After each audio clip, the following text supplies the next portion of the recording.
अगला अधिनियम भारत शासन अधिनियम 1919।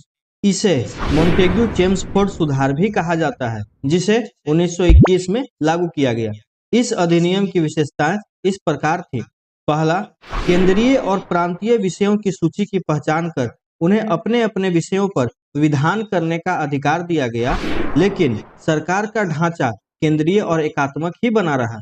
इसने प्रांतीय विषयों को पुनः दो भागों, हस्तांतरित और आरक्षित विषयों में विभक्त किया। हस्तांतरित विषयों पर गवर्नर का शासन होता था और इस कार्य में वह उन मंत्रियों की सहायता लेता था जो विधान परिषद के प्रति उत्तरदायी थे। दूसरी ओर आरक्षित विषयों पर गवर्नर कार्यपालिका परिषद की सहायता से शासन करता था, जो विधान परिषद के प्रति उत्तरदायी नहीं थे। शासन की इस व्यवस्था को द्वैध शासन व्यवस्था कहा गया। अगला, इस अधिनियम ने पहली बार देश में द्विसदनीय व्यवस्था और प्रत्यक्ष निर्वाचन की व्यवस्था प्रारंभ की। इस प्रकार भारतीय विधान परिषद के स्थान पर द्विसदनीय व्यवस्था यानी राज्यसभा और लोकसभा का गठन किया गया। दोनों सदनों के बहुसंख्यक सदस्यों को प्रत्यक्ष निर्वाचन के माध्यम से निर्वाचित किया जाता था।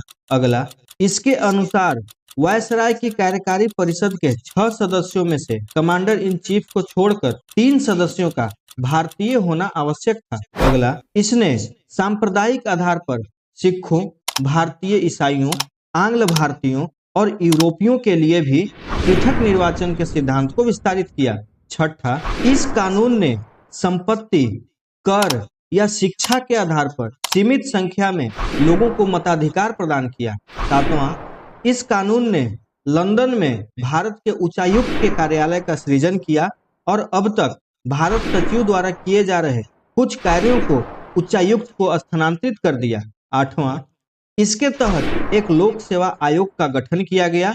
अतः 1926 में सिविल सेवकों के भर्ती के लिए केंद्रीय लोक सेवा आयोग का गठन किया गया। अगला, इसने पहली बार केंद्रीय बजट को राज्यों के बजट से अलग कर दिया और राज्य विधानसभाओं को अपना बजट स्वयं बनाने के लिए अधिकृत कर दिया। 10वां, इसके अंतर्गत एक वैधानिक आयोग का गठन किया गया, जिसका कार्य 10 वर्ष बाद जांच करने के बाद अपनी रिपोर्ट प्रस्तुत करना था।